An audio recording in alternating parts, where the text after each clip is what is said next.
organic, unpredictable, unknown, lovely, beautiful, a sense of fulfillment. This is part of the pleasures of life and not the chores of life.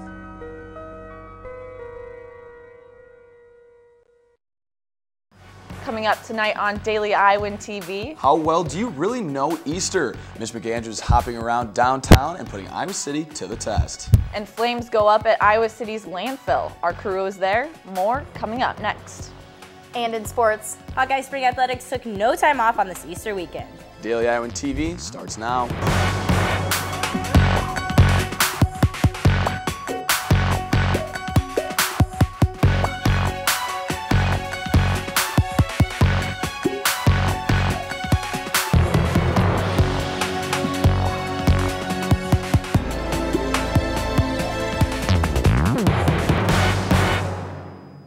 Good evening and thanks for joining us on this Easter Sunday. I'm Megan Horhan. I'm Austin Love. We're coming to you tonight with some sad news. Daily Iowan TV learned that UI student Andrew Mogny, who was severely injured in Rome earlier this year, passed away this morning. Mogny was left in a coma after suffering a mysterious 40-foot fall just hours into his study abroad trip. He was a member of the fraternity Sigma Nu, where brothers have been sending their support since the tragedy. We'll have more on this sad loss tomorrow. Our sympathies go out to his family and friends. Here in Iowa City, a serious case of deja vu at Johnson County landfill over the weekend. The county's dumping grounds once the site of 2012's two-week-long fire, igniting again Friday evening and still smoldering today. Daily Iowan Metro reporter Ben Marks was on the scene and is in the newsroom tonight with more. Thanks, guys. By the time I'd arrived on the scene, fire crews had already wrapped up smothering the fire. However, I did get a chance to talk to Battalion Chief Brian Platts, who said that crews were called in around 9 o'clock late Friday night with reports of a possible grass fire. Platt said the fire spread around half an acre and took around 2 hours to put out. This was nothing compared to the fire in 2012, which cost the city between $4 to $6 million, was around 7.5 acres and burned for 2 weeks. Ben Marks, reporting from the newsroom, Daily Iowan TV. Landfill operators say they have allowed the fire to smolder throughout the weekend and will reopen the trash cell tomorrow. Sarah Hadley here in the weather studio. The weather doing nothing to help those flames. With the dry, windy air we're seeing, all it takes is a single spark to become a big headache in an instant.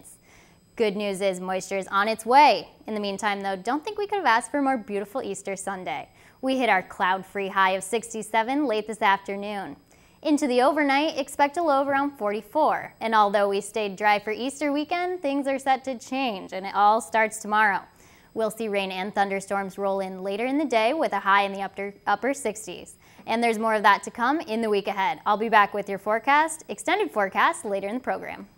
Now, in addition to commercials and costly school recruiting visits, UI Admissions is adding a new approach, the hashtag. Selena Carr tells us about the university's calculated way of getting Iowa residents to commit to be black and gold. No matter where you turned this Friday in the Iowa Memorial Union, there was a high school junior on a campus visit. But getting those high schoolers to commit to the University of Iowa takes work. In January, the university launched the hashtag Be Black and Gold. So Be Black and Gold is a social media campaign where we feature current students that are standout students, the best of the best, to show students what they can do when they come to Iowa. This university campaign, among others, is in place to accomplish one big challenge, increasing enrollment among resident students. We had hoped to enroll 250 more Iowans, and that's directly related to the new funding model, really. This new funding model by the Board of Regents is pushing the UI to increase resident enrollment in order to receive more state aid. In 2008, when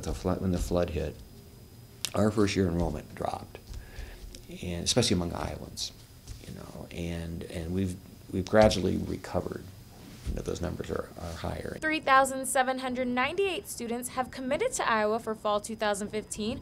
Also, there's been a 13.5% increase in resident acceptances compared to the previous year. As we move forward into the future, and so I think the pieces are in place to be successful. With sights set on enrollment success, this challenge for the university is just beginning. Reporting from the Iowa Memorial Union, Selena Carr, Daily Iowan TV. Still ahead on Daily Iowan TV. Mitch McAndrews is hitting the streets and asking the tough questions, like where do Easter eggs come from? Stay tuned. But first, Sarah's back with your extended forecast. Sarah? Thanks, guys. Tomorrow's rain is really just the beginning of it. Check out your extended forecast for the week ahead. Tuesday, we'll see a 60% chance of rain. Wednesday, some cooler temps. Then Thursday, we'll definitely see thunderstorms with a high of 73. But Saturday looks to be clear and sunny. You may want to invest in some waterproof gear this week. In the meantime, we can look forward to the weekend for a break in threatening clouds. And quick before I leave you, check out this photo of last night's lunar eclipse. Pretty cool way to see these historic UI arches. Guys, back to you. Okay, so the Easter Bunny has come and hopped away, but before you stash the Easter baskets, ask yourself, how much do you really know about why we do the things we do on Easter Sunday? Well, in tonight's version of Street Chatter, we send Daily Iowan TV's Mitch McAndrew out on the streets to put Iowa City to the test. Sir, where do you think the Easter Bunny tradition came from? That's a good question. Probably could have come from somebody who just was looking for a way to make money. Oh gosh, I don't know. I'm gonna guess there's some commercial origin. Okay. He can actually jump way high. He can jump really high. Actually, the Easter Bunny is brought to us by a pagan tradition. The rabbit is a symbol of fertility and new life. Now, how about this one? We hide them, we eat them, we dye them. The edible, incredible egg. Take it away, Mitch. What about the Easter eggs? Where do you think that those kind of originated from? Gosh. That is a really good question. I guess Easter usually is in spring, so babies are born, maybe eggs are laid, I don't know. Get candy! Of course, me too, if I'm being honest. Easter eggs probably come from another person trying to make money, just like, I've got some dye, let's just make some money with the dye. Nice try, but not quite. The Catholic Church actually used to ban the consumption of eggs as a part of Lent. So being able to eat them again on Easter Sunday was a real treat. That's why the egg is such a big Easter tradition now. How about one more, Mitch? How many pounds of chocolate do you think are consumed a year in America for Easter Sunday? Oh boy. It's in the millions. I was gonna say it certainly has to be in the millions. 50 million, I'm guessing. Okay. Man, it's gotta be in the tons. Absolutely. And how much chocolate would you say that you eat on Easter? 45. 45 chocolates? Yep. What? And I get a thick tummy. How does your mom feel about that? Should be pretty mad. So guys, obviously we had some pretty crazy answers out here in the field. Can you set the record straight for us back in the studio? All right, Austin, this one's for you. Okay. How many pounds of candy do you think Americans eat every Easter? Ooh, I'm not sure. That's kind of tough. Maybe around like 50 million? Nope, even higher. Americans consume 90 million pounds of chocolate each Easter. Wow, it's a lot of chocolate, a lot of sugar. I know. While much of Iowa City was celebrating those long-held Easter traditions, some were focused on joining the traditions of every culture. The student organization known as Oasis held their Bridging Fiesta event yesterday. It featured a number of performances from different cultures, all with the goal of building bridges between domestic and international students. Our main mission for Oasis is to bridge this gap between international students and domestic students, right? We want to create this opportunity that both groups have the chance to meet and to really learn about each other. The university brings over 4,000 international students from over 100 countries to campus each year. Well, Megan, it was perfect weather for Hawkeye sports this weekend. Yes, it was, Austin. We will send it over to Taylor Brooks and Chelsea Brown, who are standing by in the Daily Iowan TV sports studio. It was a full weekend for Iowa sports, including softball and baseball, where they continue to make their marks in their Big Ten season. We'll have more on both those teams in just a bit, but now we flip towards Iowa gymnastics as they close out their 2014-15 season. The Iowa gymnastics team fell short of an NCAA national championship trip, but they ended their season this past weekend with flying colors. The team competed in Auburn, Alabama, where Iowa's 3 seniors led the team to a 5th place finish. 5 Jimhawks placed in the top 15 in individual events. Sophomore Molly Drent placed 9th on the bars with a score of 9.825. Sophomore Angel Metcalf and senior Johanny Sotillo tied for 12th with a score of 9.8. Junior Allie Glover soared on the beam, placing 9th overall and posting a season-high score of 9.875. The seniors Sydney Hare and Sotillo captured 12th with a score of 9.8. And Alabama won the meet overall, while Auburn turned 2nd place. Those two teams will continue to the NCAA National Championship in Fort Worth, Texas, April 17th through April 19th. And as gymnastics is just starting their NCAA run, the men's basketball NCAA tournament is just one game away from crowning their winner.